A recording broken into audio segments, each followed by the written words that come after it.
terkejut dan ketakutan. Nafkhatus sa'qi adalah tiupan yang membuat mati seluruh alam semesta, mati seluruh makhluk yang ada di alam semesta. Nafkhatul ba'thi adalah tiupan yang akan menghidupkan kembali semua yang sebelumnya telah mati. Pada tiupan yang pertama, yakni nafkhatul faza', Allah akan memerintahkan malaikat Israfil untuk meniupkan sangkakala pertama kali. Maka saat itu dilakukan, terkejutlah seluruh penduduk langit dan bumi kecuali yang dikehendaki oleh Allah. Tiupan itu jangan dibayangkan semenit 2 menit, tapi yang benar adalah ditiup sepanjang dan selama waktu yang dikehendaki oleh Allah. Itulah yang disebut Allah dalam surat Sad, wa ma yanzuru haula'i illa sayhatan wahidatan wa ma laha min fawaq. Tidaklah mereka menunggu kecuali satu teriakan keras yang tidak ada kembalinya. Fawaq di situ bermakna rujuk, kembali. Maksudnya tiupan pertama sangkakala itu akan terus menerus, tanpa berhenti, tanpa lesu. Hanya Allah yang tahu kapan berhenti tiupan tersebut. Di saat tiupan faza' atau tiupan yang mengejutkan itu, gunung-gunung akan berjalan seperti awan, lalu meledak menjadi fata morgana. Bumi dikoncangkan sehebat-hebatnya, termasuk segala isinya, hingga seperti kapal laut yang hendak dibinasakan di lautan, yang dihantam ombak ke sana kemari, lalu kemudian dibalik kapal lautan itu hingga penumpangnya berjatuhan. Manusia waktu itu bingung luar biasa. Ibu-ibu menyusui seperti hilang fokus, hingga bayi yang disusui dilempar. Wanita-wanita yang hamil keguguran, bahkan anak-anak saking takutnya langsung beruban. Setan-setan beterbangan lari karena takut, bertebaran ke seluruh penjuru langit, lalu kemudian ketemu malaikat, dipukul wajahnya kembali ke bumi, berlarian tanpa ada pelindung, saling minta tolong, saling memanggil minta tolong satu sama lain. Karena itulah dalam Al-Quran, di momen tiupan pertama ini disebut juga dengan hari Yaumat Tanadi. Dalam surat Ghafir, Yaumat Tanadi, hari saling memanggil, hari saling berteriak meminta tolong. Dalam kondisi itu lalu kemudian bumi terbelah menjadi 2, dari ujung ke ujung. Maka seluruh makhluk melihat peristiwa itu sebagai kejadian yang luar biasa yang belum pernah mereka lihat sebelumnya. Mereka sangat ketakutan, sangat merasa ngeri dengan kadar yang hanya Allah yang tahu. Kemudian langit dilipat hingga bentuknya seperti minyak keruh atau cairan perak. Langit terbelah hingga bintang-bintangnya berserakan, tidak beraturan lagi. Matahari pun padam, bulan juga padam. Orang-orang yang sudah mati sebelum hari kiamat ini tidak tahu sedikit pun kejadian ini. Adapun mereka yang tidak dibuat terkejut oleh Allah, maka mereka adalah para syuhada. Jadi nanti saat tiupan pertama itu manusia terkejut, malaikat di langit pertama terkejut, malaikat di langit kedua terkejut, ketiga, keempat, kelima, ketujuh, semuanya terkejut. Setan-setan terkejut, jin terkejut, kecuali para syuhada, orang yang meninggal dunia dalam keadaan syahid. Itulah kejadian yang akan terjadi pada tiupan yang pertama. Kemudian Allah memerintahkan supaya ditiup tiupan kedua. Maka malaikat Israfil meniup tiupan yang kedua ini, sehingga kemudian matilah seluruh penghuni langit dan bumi kecuali yang dikehendaki oleh Allah. Karena itulah ia disebut sebagai nafkhatus sa'qi, tiupan yang membuat mati seluruh makhluk.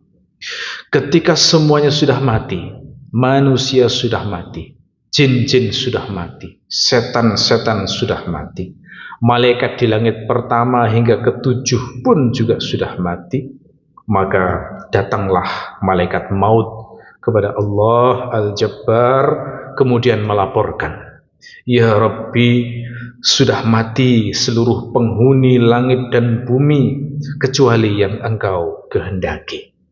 Lalu Allah bertanya, walaupun Dia adalah Zat yang Maha Tahu, siapa yang tersisa? Maka malaikat maut menjawab, "Ya Rabbi, yang tersisa adalah Engkau yang Maha Hidup dan tak pernah mati. Dan masih hidup juga seluruh malaikat pemikul arsy-Mu, malaikat Jibril, malaikat Mikail, dan saya." Lalu Allah memerintahkan, "Matikan Jibril dan Mikail." Maka kemudian malaikat maut pun mewafatkan malaikat Jibril dan Mikail. Setelah itu dia melaporkan, "Ya Rabbi, Jibril dan Mikail sudah wafat." Lalu Allah bertanya, walaupun Dia adalah Zat yang Maha Tahu, siapa yang tersisa? Maka malaikat maut menjawab, "Ya Rabbi, yang tersisa adalah Engkau yang Maha Hidup dan tak pernah mati, malaikat pemikul arsy, dan saya." Maka Allah memerintahkan, "Matikan seluruh malaikat pemikul arsy." Malaikat pemikul arsy pada waktu itu jumlahnya ada 8, dan salah satunya adalah yang memegang sangkakala, yakni malaikat Israfil. Jadi kalau kita disebut malaikat Israfil yang membawa sangkakala itu, maka bayangkan beliau adalah salah satu pemikul arsy dari 8 malaikat yang memikul arsy. Lalu kemudian malaikat maut mematikan seluruh malaikat pemikul arsy itu, sehingga mereka semua pun mati. Dan karena malaikat Israfil pemikul arsy, maka saat malaikat Israfil wafat, Allah memerintahkan arsy untuk memegang sangkakala. Lalu kemudian malaikat maut melapor kepada Allah Al-Jabbar Azza wa Jalla, "Ya Rabbi, semua malaikat pemikul arsy telah mati." Lalu Allah bertanya, walaupun Dia yang Maha Tahu, siapa yang tersisa? Maka malaikat maut menjawab, "Ya Rabbi, yang tersisa adalah Engkau yang Maha Hidup dan tak pernah mati, dan saya." Maka Allah berfirman, "Engkau adalah salah satu dari makhlukku. Kamu kuciptakan untuk maksud yang sudah Engkau ketahui.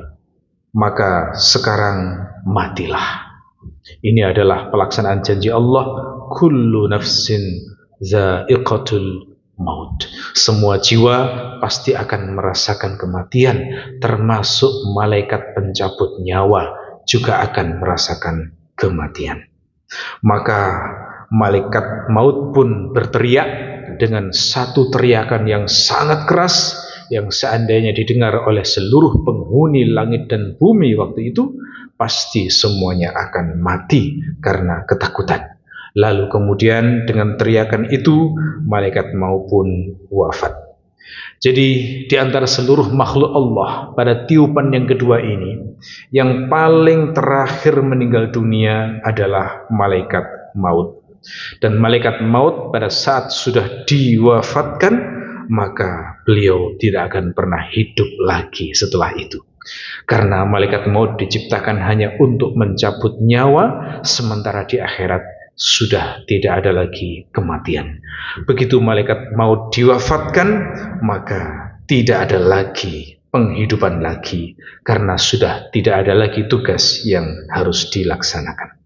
Ketika malaikat maut sudah wafat, maka tidak ada yang tersisa kecuali hanya Allah saja yang Maha Esa, satu-satunya. Maka di saat itu Allah kemudian bertanya, "Limanil mulkul yaum?" Milik siapa kerajaan pada hari ini? Maka sunyi, sepi, hening, tidak ada yang menjawab sedikit pun. karena semuanya telah mati. Kemudian Allah bertanya untuk kedua kalinya, limanil mulkul yaum, milik siapa kerajaan di hari ini?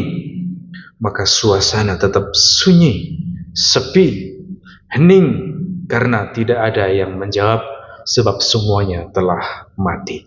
Kemudian Allah bertanya untuk ketiga kalinya, limanil mulkul yaum, milik siapa kerajaan di hari ini? Maka tetap sunyi, sepi, hening, dan tidak ada yang menjawab. Setelah itu kemudian Allah menjawab sendiri pertanyaannya, lillahil wahidil qahhar, milik Allah yang Maha Esa lagi Maha Kuasa. Kemudian Allah mengganti bumi di hari itu dengan bumi yang lain, dan Allah mengganti langit di hari itu dengan langit yang lain. Bumi di hari itu sudah beda dengan bumi yang kita saksikan hari ini. Bumi di hari itu tidak ada bangunan sedikit pun. Bumi di hari itu tidak ada tanaman. Bumi di hari itu tidak ada cerukan dan tidak ada gundukan. Tidak ada lautan, tidak ada gunung. Sejauh mata memandang, rata dan semuanya berwarna putih. Tidak ada merah, tidak ada kuning, tidak ada hijau, tidak ada biru. Sejauh mata memandang, rata dan semuanya berwarna putih. Setelah itu Allah membentak seluruh makhluk dengan satu bentakan, maka seluruh makhluk yang mati di bumi berada dalam kondisi yang sama dalam bumi yang baru itu. Mereka yang mati dan ditanam di bawah tanah akan berada di bawah tanah. Mereka yang mati di lautan juga akan dikembalikan di lautan dalam kondisi yang mirip dengan sebelumnya. Lalu kemudian Allah menurunkan air dari bawah arsy. Allah menurunkan air yang airnya tidak sama dengan air di bumi hari ini. Satu riwayat menyebut bahwa air yang turun waktu itu bentuknya adalah seperti air yang sedikit kental. Air turun dari bawah arsy menjadi hujan di bumi, kemudian terjadilah hujan selama 40 hari. Maka air menggenang hingga tingginya 12 hasta. Hasta itu adalah ukuran antara ujung jari kita hingga ke siku. Dan 12 hasta itu dalam ukuran di zaman sekarang itu kira-kira 5,5 meter. Jadi pada saat itu nanti, pada saat air turun dari arsy, bumi akan tergenang air yang tingginya kira-kira 5,5 meter. Kemudian Allah memerintahkan semua jasad menjadi tumbuh seperti tanaman, hingga akhirnya sempurna menjadi manusia, menjadi makhluk sebagaimana dia sebelum mati. Setelah itu Allah memerintahkan malaikat pemikul arsy supaya hidup. Maka 8 malaikat pemikul arsy itu semuanya hidup. Lalu Allah memerintahkan Israfil untuk mengambil sangkakala kembali, kemudian meletakkan pada mulutnya. Lalu Allah memerintahkan Jibril dan Mikail hidup, maka mereka pun hidup. Kemudian Allah memanggil seluruh arwah, maka arwah mukmin datang dalam keadaan berkilauan cahaya, sementara arwah orang kafir datang dalam keadaan gelap. Kemudian Allah menggenggam seluruhnya dan meletakkannya ke dalam sangkakala. Lalu kemudian Allah memerintahkan Israfil untuk meniup tiupan ketiga, yakni nafkhatul ba'thi, tiupan kebangkitan. Maka pada saat sangkakala ditiup, seluruh arwah keluarlah dari sangkakala itu bagaikan dengungan tawon memenuhi langit dan bumi. Lalu kemudian Allah berfirman, demi kemuliaan dan keagunganku, setiap ruh kembalilah pada jasadnya masing-masing. Lalu masuklah masing-masing arwah itu ke jasadnya di bumi, masuk lewat pangkal hidung, lalu mengalir dalam seluruh tubuh, sehingga kemudian setiap makhluk menjadi bangun dan hidup kembali. Maka merekahlah jasad, merekahlah bumi, keluarlah jasad-jasad dari perut bumi, dan yang pertama kali terbuka bumi untuknya adalah jasad Rasulullah sallallahu alaihi wasallam. Beliaulah yang pertama kali hidup nanti di hari kebangkitan. Allahumma salli ala Muhammad wa ala ali Muhammad. Setelah itu kemudian jasad yang lain pun hidup satu persatu, semuanya keluar bergegas memenuhi panggilan Allah. Mereka bangkit dalam keadaan telanjang bulat, tidak beralas kaki, dan belum dihitan. Sementara sisa-sisa hujan rintik-rintik untuk menghidupkan mereka itu masih ada. Jadi mereka bangkit dalam keadaan sedikit gerimis, telanjang bulat, tidak beralas kaki, dan ketakutan. Lalu kemudian Allah mendekatkan matahari. Matahari ketika didekatkan membuat mereka menjadi berkeringat. Ada yang keringatnya hingga ke mata kaki, ada yang keringatnya hingga ke lutut, ada yang keringatnya hingga ke pinggang, ada yang keringatnya hingga ke leher, bahkan ada yang tenggelam oleh keringatnya sendiri. Semua tergantung amalan masing-masing.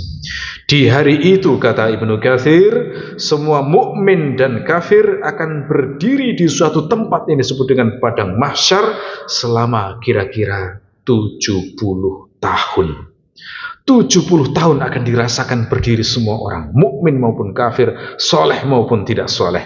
Kata beliau dalam kitab Al-Bidayah wa Nihayah, "Tsumma taqifuna mawqifan wahidan miqdara 70 amman." Kemudian kalian akan berdiri di satu tempat yang sama selama 70 tahun.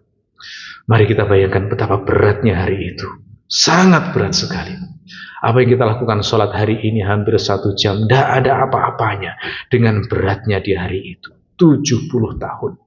Itu yang dikatakan dalam Al-Quran, yauma yaqumun nasu lirabbil alamin. Hari di mana manusia berdiri untuk menghadap Allah, mempertanggungjawabkan semua amalnya. Semuanya heboh, semuanya panik, semuanya gempar, ketakutan, mencari tahu ini hari apa, mencari tahu ada apa, tapi semua tidak mendapatkan jawabannya. Inilah sekilas gambaran tentang hari kebangkitan yang sebenarnya masih banyak dan panjang, tetapi saya berharap mudah-mudahan sedikit gambaran ini menyegarkan kita rasa takut kepada Allah, supaya kita lebih bertakwa, supaya kita lebih serius mengabdi dan menyembahnya. Mudah-mudahan bermanfaat. Allahumma ghfir lil muslimin wal muslimat wal mu'minin wal mu'minat al ahya'i minhum wal amwat innaka sami'un qaribun mujibud da'awat ya qadiyal hajat ya arhamar rahimin. Allahumma ghfir li ummati Muhammad, Allahumma arham ummata Muhammad, Allahumma aslih ummata Muhammad. Allahumma inna na'udzubika min dhiqil maqam yawmal qiyamah. Allahumma inna na'udzubika min dhiqil maqam yawmal qiyamah. Allahumma inna na'udzubika min dhiqil maqam yawmal qiyamah. Allahumma qsimna min khashyatik ma tahulu bihi bainana wa bain ma'asik. Allahumma qsimna min khashyatik ma tahulu bihi bainana wa bain ma'asik. Allahumma qsimna min khashyatik ma tahulu bihi bainana wa bain ma'asik. Rabbana atina fid dunya hasanah wa fil akhirati hasanah wa qina adzaban nar. عباد الله إن الله يأمركم بالعدل والإحسان وإيتاء ذي القربى وينهى عن الفحشاء والمنكر والبغي يعظكم لعلكم تذكرون ولذكر الله أكبر. السلام عليكم ورحمة الله وبركاته. الحمد لله.